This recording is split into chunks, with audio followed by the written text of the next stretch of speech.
to the Festival of Storytellers.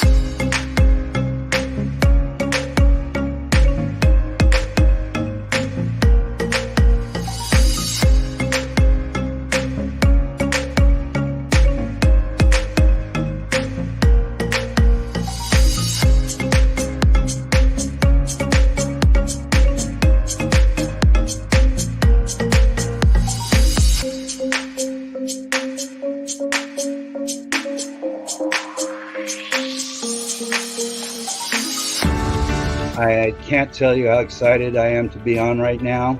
It's been a couple of weeks of excitement getting prepared, and I've done a lot of things in my life, but this has got to be close to the top. Thank you, and Reader's Magnet, and thank you, John, for putting this forth and taking the chance on us authors in presenting this out to the world. I've enjoyed this immensely, Joanne. Ellie, so have I. Thank you for who you are, and thank you, Reader's Magnet. You all are beautiful, and you've worked so very hard, and we are blessed. We are. I thank everybody that's involved with this process, because we know writers need readers and writers need publishers. We thank Reader's Magnet and everybody that's involved. I love Reader's Magnet. They say, we share your stories with the world.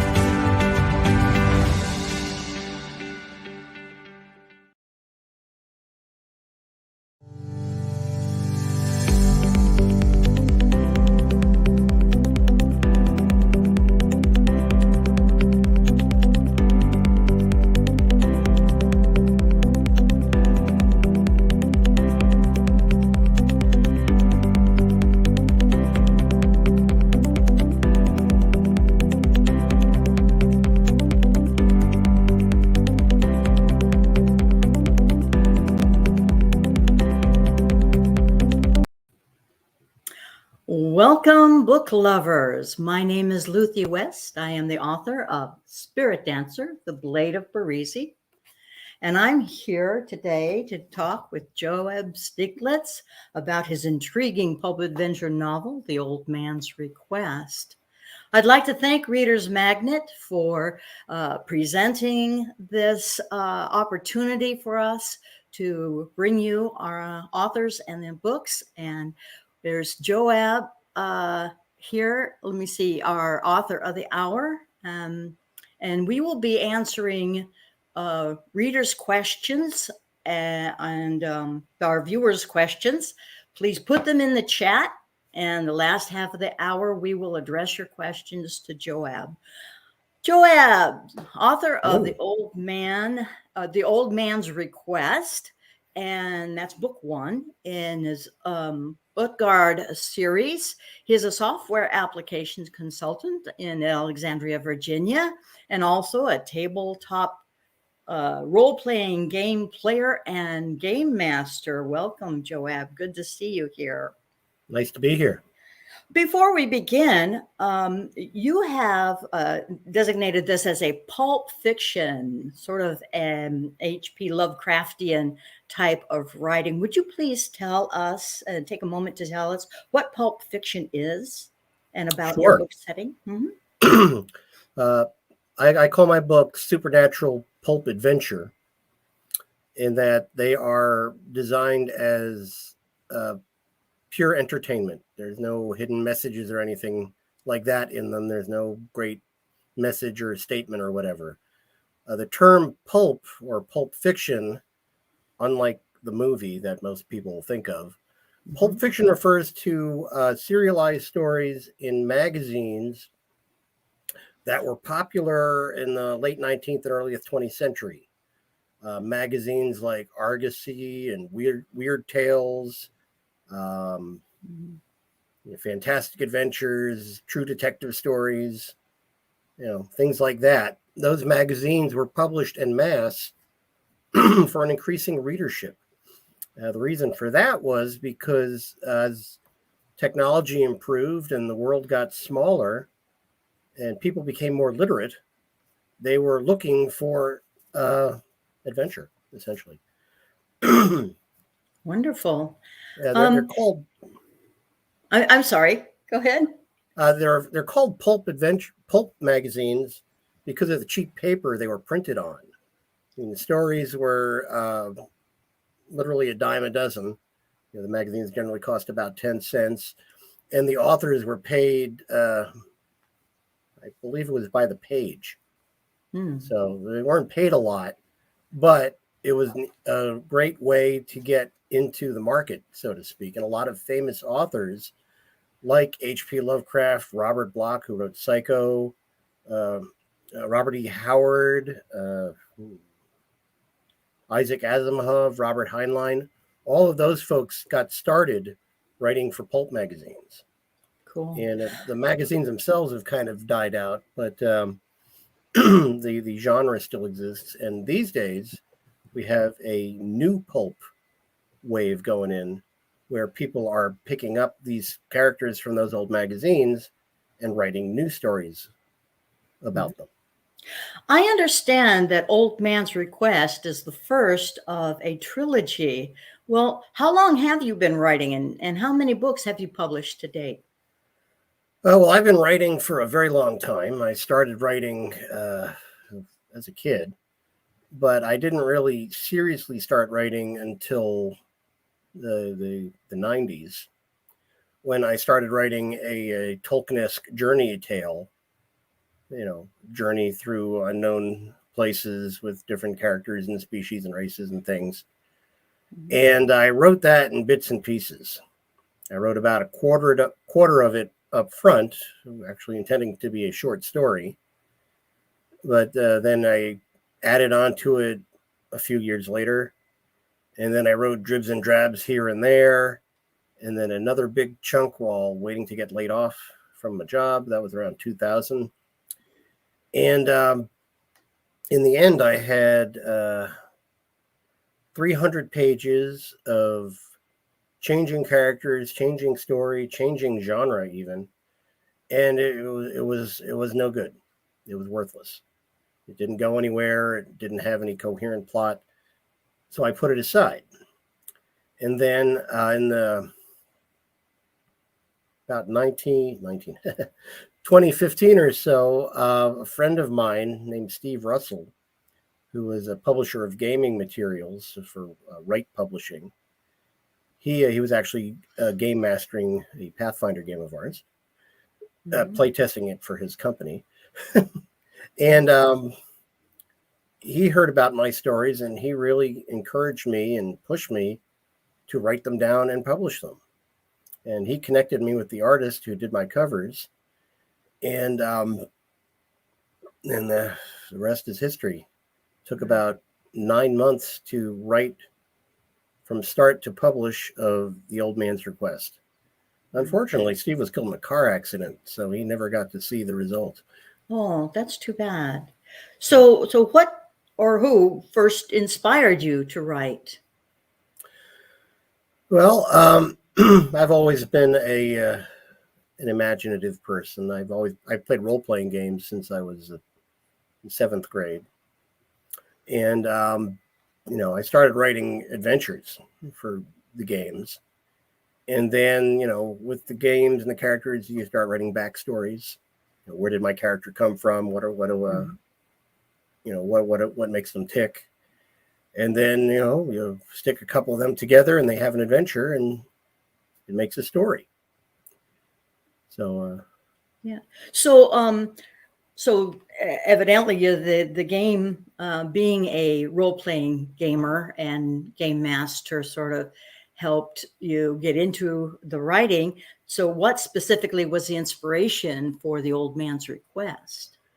Well, one of the games that I like to play is called Call of Cthulhu, which is based on the writings of H.P. Lovecraft and his circle. Mm-hmm. And I ran a game of that for several years, actually, which is unusual because the main mechanic of Call of Cthulhu is to solve the problem before you go insane or die. It's not uncommon for players to have multiple characters.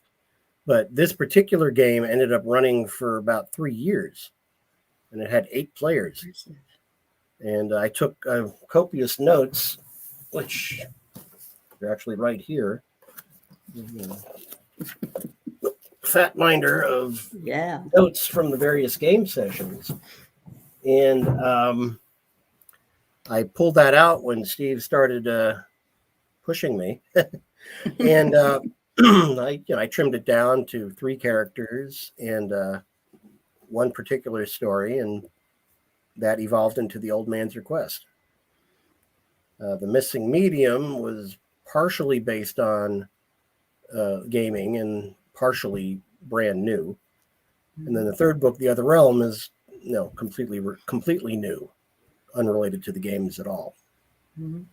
You know, I was particularly intrigued with the inclusion of some with some Latin phrasing that you have in The Old Man's Request. How long did it take you actually to complete that novel? As I said, from outline to publication was about 9 months. But all 3 of those books, and that's The Old Man's Request, The Missing Medium, and The Other Realm, all 3 of those books, if they were published in the last century, it feels weird saying that, but if they were published in the last century, they may have all been published, as one fat book. But these days they want a series, so I split them into a series. But I had the plot for all 3 of them in mind when I started. So The Old Man's Request, like I said, took about 9 months to write. And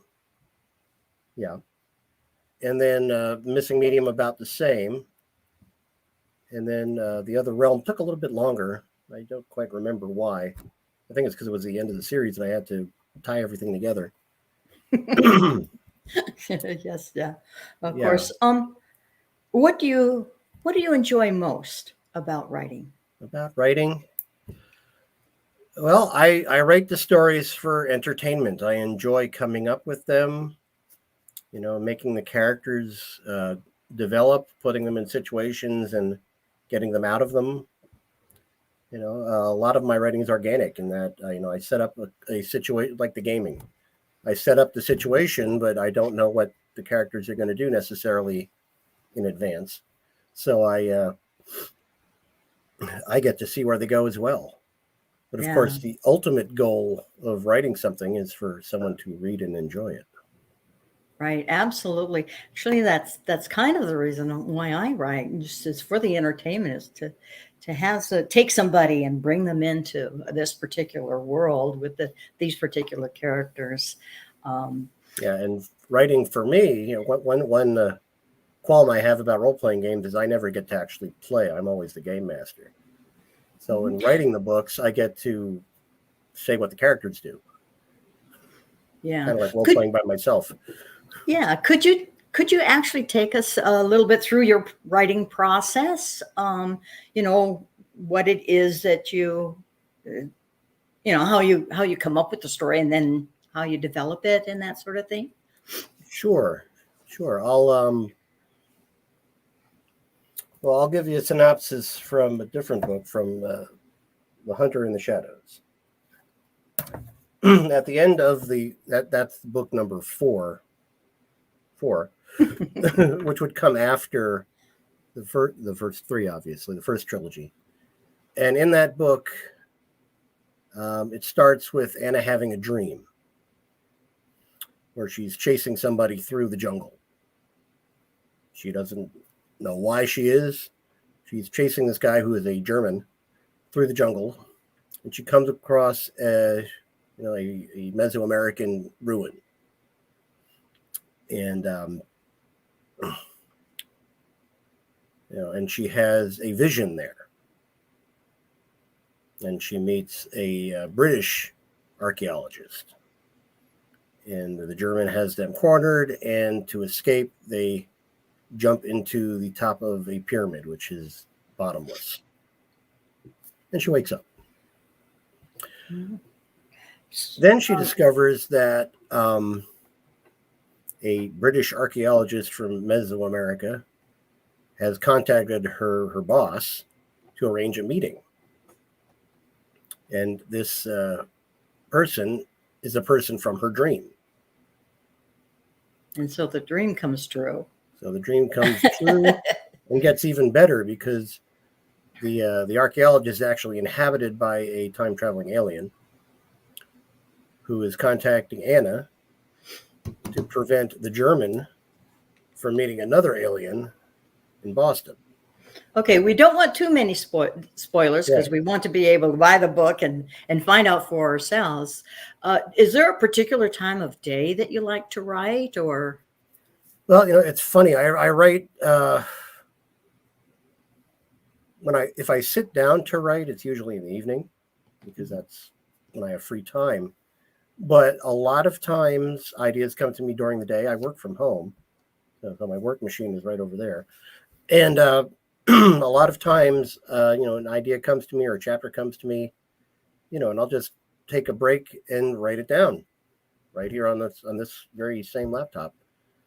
But it was weird because when COVID hit and the work kind of slowed down, I found it harder to write. I could make time when I was busy. When I wasn't busy, I felt guilty about writing on company time. Go interesting. That's interesting. I use a tool called Scrivener, which also has a iPhone version. Me too. I love Scrivener. It keeps everything organized. Mm-hmm. And, it just flows, as I said. Mm-hmm. What are you currently working on? I have a couple of things going right now. The third book in the second trilogy, which currently doesn't have a title yet, I just finished writing that last week, and it's currently with an editor looking for any issues with it. I hope to publish that one before the end of the year, and that will complete the second trilogy, the Thule trilogy, which consists of The Hunter in the Shadows and The Worlds I Know, and the third book, of course, which doesn't have a title yet, but does have a cover that I won't show you. Okay. But I've got a cover for it, but I don't have a title for it yet. Or I have the cover art, not the Cover title. art. Uh-huh. Yeah, so that's one thing. That's the next piece going out. And then I have a couple other things in mind. One is a detective, a series of murder mysteries set in a modern version of H.P. Lovecraft's Dreamlands. The Dreamlands, of course, are the place where dreamers go and have fantastic adventures with all kinds of weird creatures and things. But in Lovecraft's universe, it was, fantasy based. Right. Yeah. So I thought, well, what if that universe, that world, was modernized, with cities and cars and stuff like that. And I'll have a detective investigate crimes in that setting. And then as an added bonus, the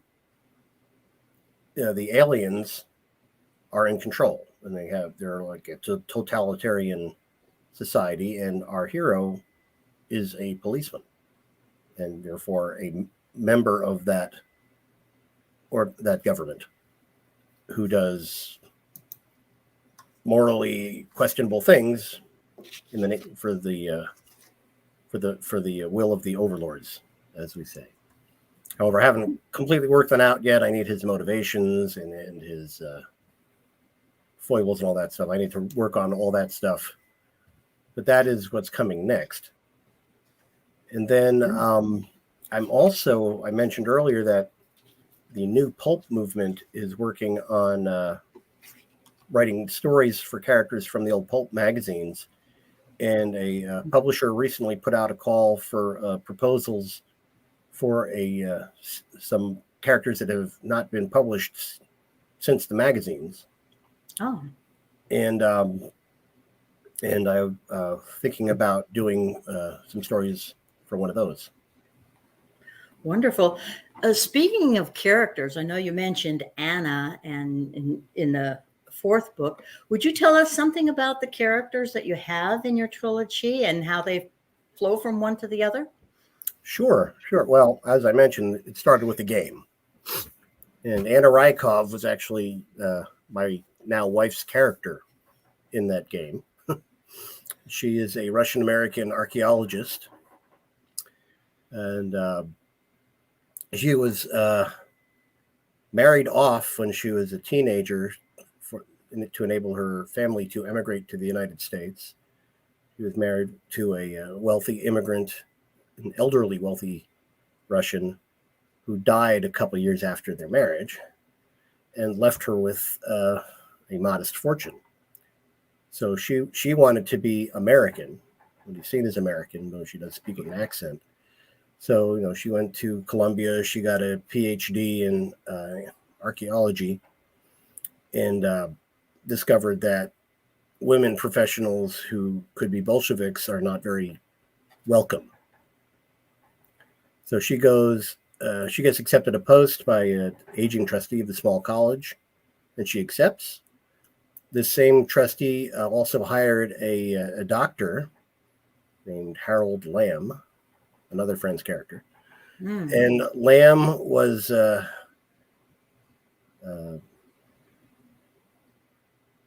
I guess the resident at the university hospital who was teaching, basic anatomy or whatever, as well as Sean O'Malley, yet another Friends character, who was a priest and also teaching at the university. And the three of them, the academic, the scientist, and the priest, become friends, and the adventures revolve around the three of them.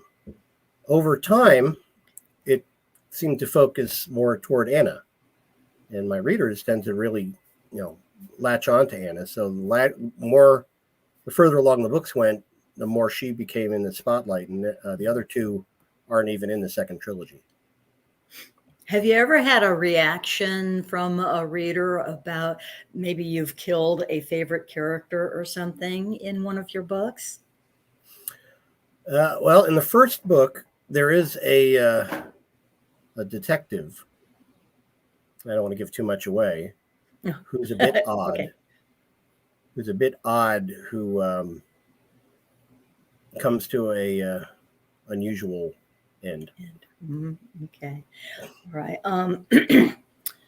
We're getting ready for questions from the readers. Before we do that, I would like everyone who is those who are with us viewing here to know that they can get their copy of The Old Man's Request through Joab's website. That's joabstiglitzbooks.com, or through Amazon and other online retailers. Also, let's see, we don't have questions just yet. They're going to be gathering them for me pretty soon here. I wanted to let me see, go back just a moment to the Latin phrases I was referring to that you have in there.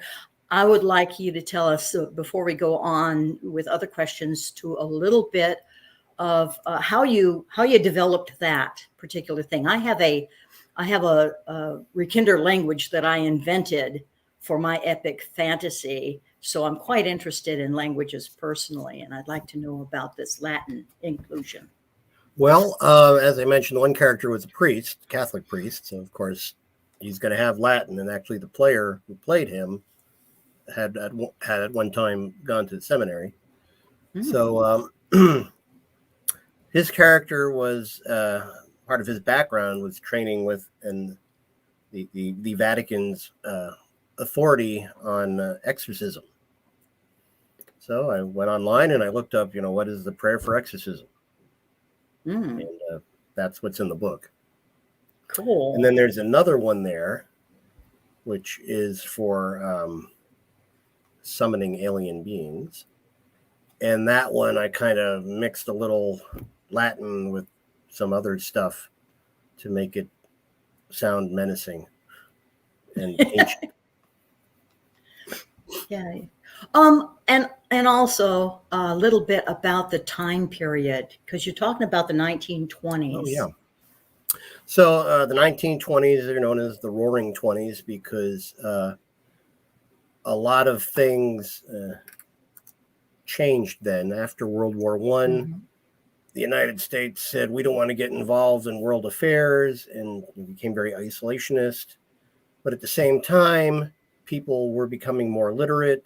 Cars and trains and airplanes made the world seem smaller, but most people never moved beyond maybe 50 miles from where they were born.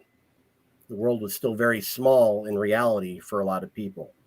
So as a result of World War I and rebuilding Europe, it was a time of economic prosperity in the United States, as well as the period of prohibition when alcohol sales were illegal, but happened anyway. But Yeah. this Indeed. isolation and such generated romantic feelings toward the rest of the world. The notion of other places, primitive cultures, Africa, ancient Egypt, Aztec, Mexico, the Orient. All these places are exotic to people who've never lived, who've never moved beyond the farm. So, And they still are. and they still are. Yeah, they are still exotic. Yeah. But as a consequence, or as a result, I should say, people started imitating the fashions with Egyptian-esque garments and the heavy eye makeup and short hair and turbans and things. People started emulating the rest of the world, and they wanted experiences with those cultures, and that popped out in the pulp magazines. At the same time, a lot of new things were introduced in the United States, like Chinese food, though what we know of Chinese food actually came from San Francisco. But, that's a new thing. Change and modernization, women working, women wearing men's clothing kind of thing. Of course, all men wore hats back then too. But those are all aspects of the setting for my books. So Anna wants to be a modern 20s woman. So she is working. She is seeking adventure. She is, she's studying archaeology, ancient civilizations, kind of grabs all those things. Did you study archaeology? I actually discovered anthropology in my senior year of college. Had I discovered it sooner, I may have majored in it. But I did start a master's degree in anthropology, cultural anthropology, ethnography in particular. Mm-hmm. But I couldn't get past the weed out course. It's the one where you write a paper every week, and if you got it wrong, you rewrote the paper. And at the end of the semester, I had 13 papers to write. So it's called human ecology, and I still don't understand what happens there. But I had started anthropology, and I was interested in anthropology, and I've always been interested in other cultures. I ended up being a German major in college. Mm-hmm. Cool. Wow, wonderful. Again, for anyone who is out there watching us live, you can be watching us live on Facebook and YouTube. Please put your questions down below. And if you are here at the Festival of Storytellers site right now, please place your questions in the chat box so that we will address them pretty soon here. And have in this second section, second, easy for me to say, second section of the session right now, that we can have Joab answer your personal questions. And yeah, tell us what you're thinking. You can give us your comments as well. We would like to hear those things. This forum is for you, viewer. You know, we authors, hide in our little rooms and write things, but talking with you and getting your thoughts and opinions and responses is, why we're here. This is what we're after. We want to hear from you. Yes, it's true. Being an author is a solitary occupation, and we are often with our own thoughts and with our characters that we create, as well as characters that we read about. We often read in the same genre that we write in. Which, by the way, what might you be reading right now, Joab? Well, right now I'm actually reading some of those. I put it away. Some of the pulp stories. I have to confess, I do a lot of audiobooks, but I'm listening to a lot of pulp stories that have been recorded. I'm also a fan of historical fiction. Philip Kerr's Bernie Gunther character is a favorite of mine. He's a police detective in Germany in the 20s and 30s. Of course, in the 20s, Germany was a democracy. In the 30s, it was under the Nazi regime, and the Nazis absorbed the police into their organization, and the consequences were significant. I enjoy those books. I also enjoy fantasy novels. We have a question from Frank. He says, first, I checked your blog, and I'm really hoping you still are able to come up with some good stories, something related to the pandemic, end of the world thing, probably. But what he wants to know is, Joab, where do you get these great ideas? Some of them come from games. Some of them come from, they just pop in my head. Some of them are, little bits and pieces that have gathered over the years. Everyone asks me, what's the one thing you would advise a new author? And that is to write all the time. Write whenever you can, and write it down. Don't just think about it. Write it down on paper or on the screen or whatever, and keep it.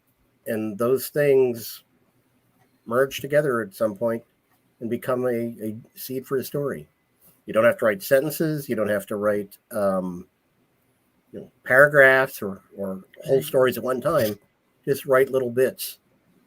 So I think I have on my phone here. I took a trip to India. It was before the pandemic. And while I was there, I made some notes for a book, an upcoming book, which ended up being the third book. And I don't have them anymore. So, but I wrote down, green striped tiger and, ancient gods. I forget exactly what I had there, but, I wrote them down on my trip. I'm here taking pictures of tigers and noting things for an upcoming book. Just whatever.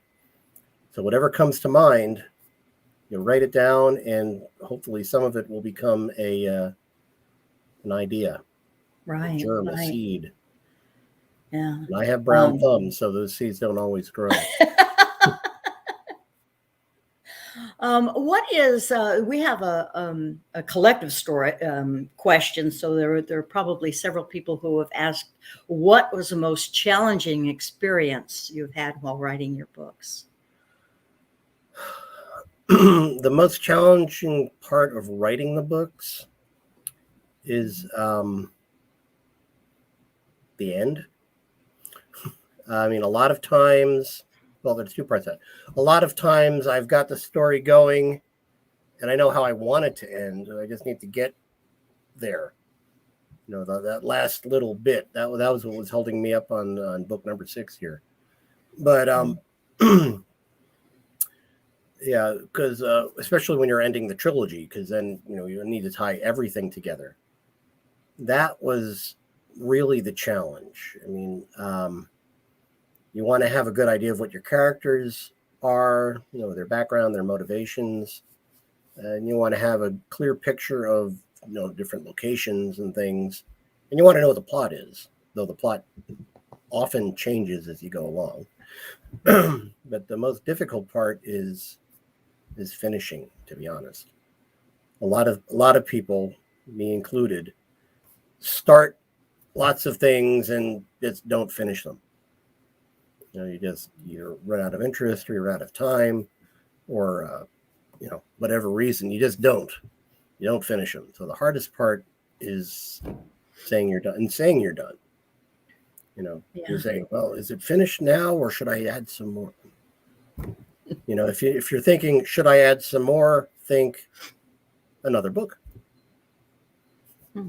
I have an experience that I know the other authors share, and that is when characters hijack the story and they start going. Can you address that a little bit? I can. I mentioned that Tolkien-esque journey tale I had started, and that one actually had a premise, the idea that nobody's good or bad, they're all doing what they think is right, for possibly conflicting reasons. But the big thing there, and actually it wasn't a character per se that took over, but the big thing there was I had lots of different factions, all of whom were represented with a stereotypical accent. And originally my protagonists met one group at a time, but eventually they all came together and they're having conversations, and the accents took over. You know, make sure that this one's saying the right word and that one, those two, when you write those accents next to each other, they look almost the same. And the accent took over the story. And it was all about making sure that people were, it was more difficult to make sure they were speaking correctly than, you know, writing the story. Writing the story actually ended up becoming secondary. That's part of the reason I stopped writing it. And also the reason that I don't use accents. Tell us, is The Old Man's Request available on Audible? Yes. In fact, all 3 of the Utgarda series. Wonderful. The Old Man's Request, The Missing Medium, and The Other Realm. All 3 of those are available on Audible. They were read by a voice actor named Bolton Marsh, who did an amazing job with them. When I heard them for the first time, I was overwhelmed because, they sounded like the books I'm paying for. And That's books I pay a wonderful. lot more for than I charge. But they sound amazing. He did an awesome job. As we get more questions, I will bring in and read them. But right now, I would like to know a little more about yourself. What do you like to do when you're not writing? Well, when I'm not writing, I watch a lot of TV. I watch a lot of Netflix, to be specific, Netflix and Amazon. But I also play role-playing games. I play them online a couple times a week. I run a game here in my house once a week. And I play in a game at someone else's house. Well, they're not all weekly. Some of them are interrupted by people's schedules and such. I also have 2 dogs that I walk. One of them is getting old, so she takes a little bit longer. I have a loving wife, of course, who I of course spend my time with, go to movies, but most of the time is either gaming or television. Yeah, you mentioned your wife was part of your gaming group, Yes. so she enjoys it too. She enjoys it too. That's part of how we met, actually. And Anna Rykov was her character in the game, and she's also written a couple books that my Rantings of a Wandering Mind has published. One of them is a science fiction story about a space marine's return to civilian life, which is really good, I have to say. And the other one is a collection of short stories about a college student's introduction to the Cthulhu cult by a practitioner friend, which are pretty good too. Yeah. Well, you mentioned, that she does writing, you do, and I have read quite a bit of The Old Man's Request, and I have to say that I am impressed. You're a very good writer. I enjoy good writing, and I would like you to talk a little bit about what an author needs to do. I mean, you have an editor that you send your books to once they are completed, and publisher or self-publish. There's a lot of folks out there looking to help you, and you don't need all of them. I mean, you can hire a developmental editor who will take your initial idea and offer suggestions on how to improve it. I haven't used one of those. Mm-hmm. You've got your copy editors who will go through your document and take out the typos and spelling errors and things like that. I use a software product called Grammarly? Not Grammarly, the other one. The other one. Pro Writing. I don't remember what it's called now. I use another tool which did a great job. Actually, I hadn't used that tool until this most recent book, and it found all that stuff. Incomplete sentences, missing conjunctions, missing words, because you always forget that of and off, and sometimes the spell checker doesn't find it's a legitimate word but not the word you meant, that kind of thing. So there's a lot of electronic tools out there to help you with that. What I use is a proofreader. That's the person who reads the final version of the book and comments on whether they think it's complete, makes sense, is consistent, follows the story, etc. And that's where book number 6 is now. Now, the first, all the other books, all of my other books, I should say, went to one editor, but he couldn't get to my book until the last week in December. So this time I'm going with a different editor, and we'll see how that goes. Of course, that editor hasn't read the first 5 books, so we'll see. I don't know. Well, a lot of times the books will, even in a trilogy or a series, the books will stand on their own, and sometimes they're very connected. So, are you saying then that your last books are very connected, so that well, both of my trilogies are kind of like the original Star Wars. The first book stands by itself. The second book says we'll see you in book 3. And I inadvertently did that with both trilogies. First book is standalone. The next 2 books are linked. And of course, the second trilogy references bits of the first trilogy, but you don't necessarily have to read it first. Right. Oh, that's good. I want to ask a little bit about I'm sorry, I forgot it. The Wandering Mind. What's the name of that? Rantings of a Wandering Mind. Ragings of a Wandering Mind. This is your imprint. Yeah. Rantings of a Wandering Mind was originally the name of my blog, and that became my my imprint when I created. When I when I wanted to have an imprint to identify my books. And I have Rantings of a Wandering Mind, LLC is the company. that I publish under, and I have a newsletter called Joab's Irregular Rant. In fact, if you go to my website, joabstiglitz.com, there's a box where you can subscribe to the rant, and that will give you a link to some short stories I've written that you can download. And that's different than joabstiglitzbooks.com. Correct. Yes. Okay. From Fairgoer 1552 wants to know if you can imagine any actors playing, or which actors you might like to play certain characters.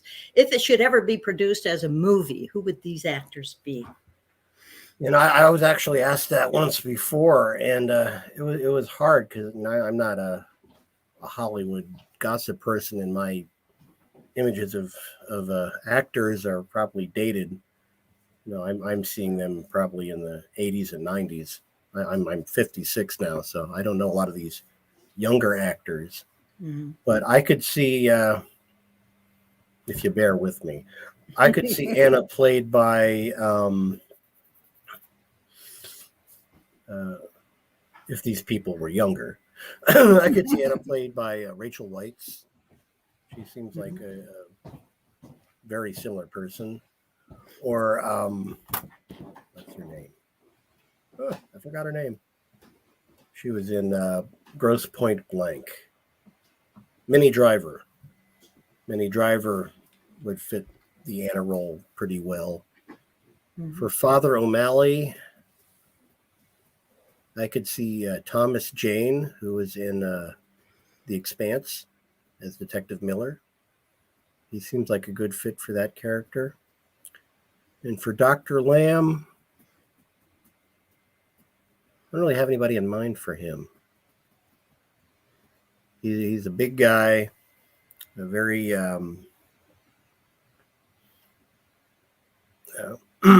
he's a big guy from a wealthy family, so he's very neat and clean, and he's a true scientist, and I don't really have anybody in mind for him. Okay.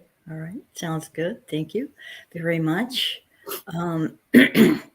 Let's see. What other things would be of interest? Need to talk about. I wanted to talk a little more about, because you mentioned your blog, and you said short stories. Are these would these be like Pulp Fiction type of short stories, or are they different in the way that you've presented them on your blog? Yeah, they're pulpish. One I was actually asked to write about. It was actually a tie-in for a range of miniatures for for Venus 1887, which is was going to be a tabletop miniatures game set on Venus, which of course is the planet inhabited by dinosaurs and Edgar Rice Burroughs type things, except for whatever reason, only women can survive there. Men go insane. And the means of propulsion is instantaneous, discovered by accident. This was all given to me. So I wrote a story about the luckiest woman in the world, who is a princess of Liechtenstein, who has adventures inadvertently on Venus. Yeah. And that one is very, like I said, Edgar Rice Burroughs. There's dinosaurs. There's,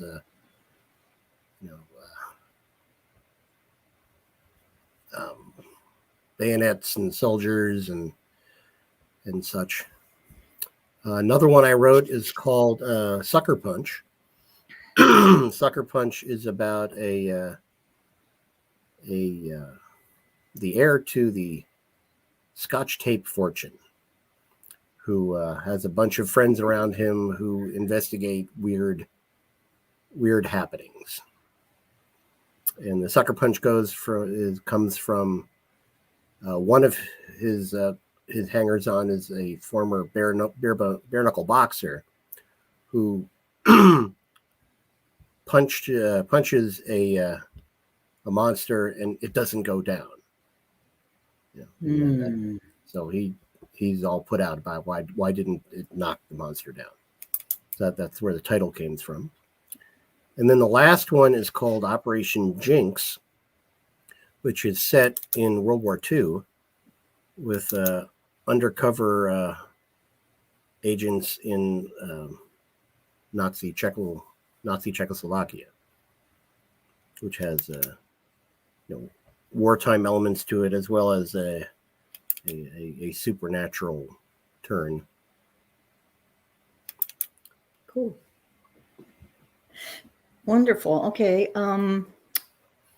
Yeah, I want to encourage our live viewers to get their questions and comments in. This sort of a last call. We're winding down just a little bit here in the last 9 minutes.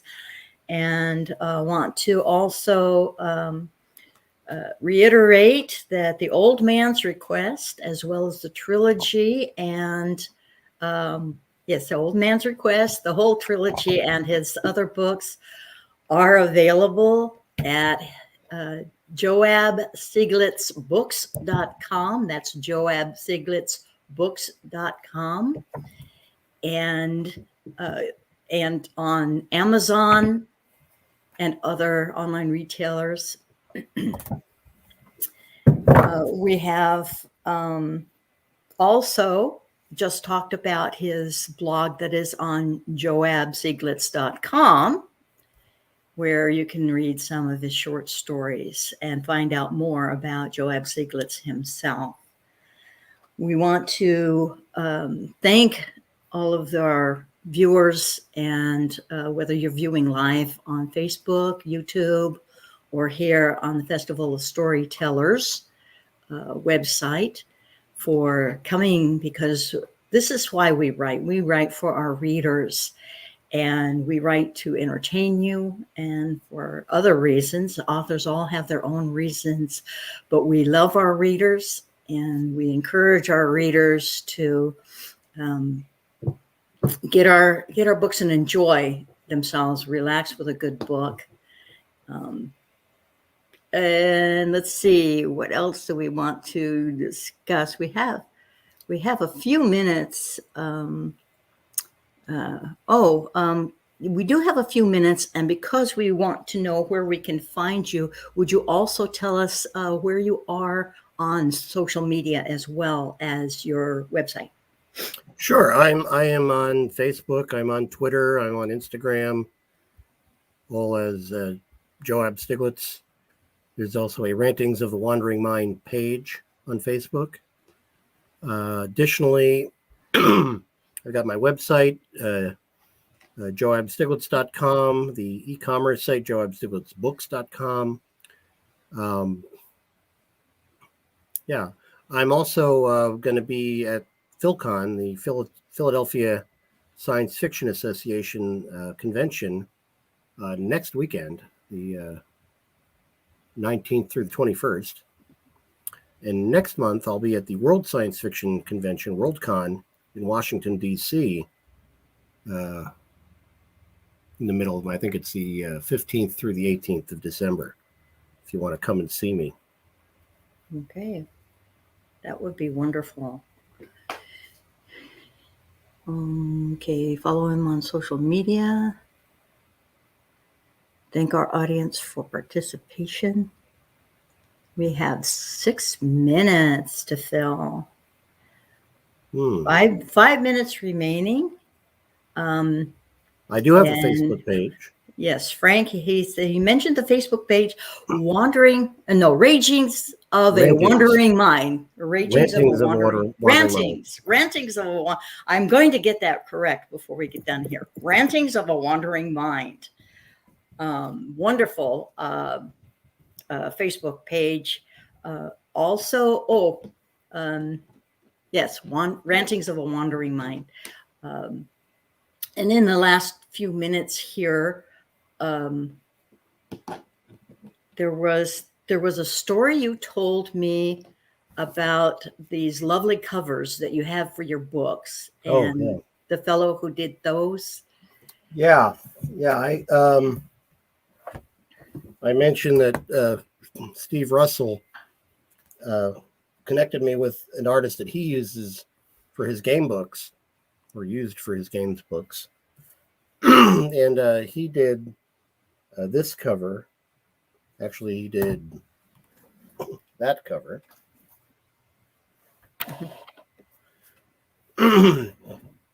And I really liked it, so I got him to do the second book. He did this one, and the third book, he did that one.